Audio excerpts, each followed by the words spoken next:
Okay, let's move on to IELTS speaking part 2. And the topic is describe a time that something changed your life in good ways. So please, you can start. Change in life is the law of nature. One good news that changed me enough.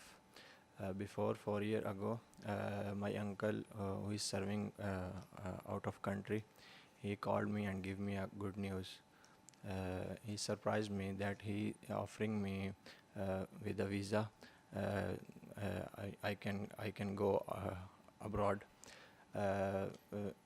In one interview, I was selected, and I went abroad. In initial, I was uh,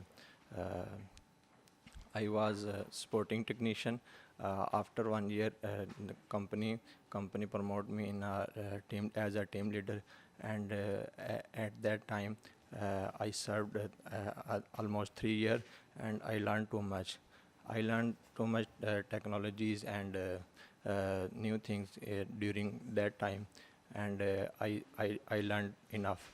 And I think that good news, that good news that changed my life in a Okay, good way. well, your answer is quite irrelevant to the topic. And you did not connect your answer with the main topic. The topic is describe a time that something changed your life in a good way, not good news. So, whatever you said, the whole story, you need to connect it. This brought a positive change in my life.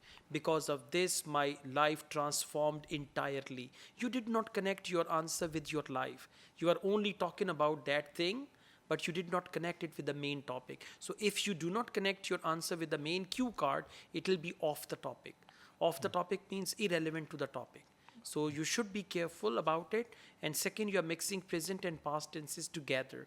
Your topic was in the past tense, something that changed your life, right? Say, Okay. well, something that changed my life, it was buying a camera. Okay. Then I started recording videos for YouTube. And then I need to talk about camera, YouTube videos, and changing my life. It transformed my life. It gave a new look to my life. You need to connect it time and again so that examiner is clear what your topic is. Okay? Okay. Thank you.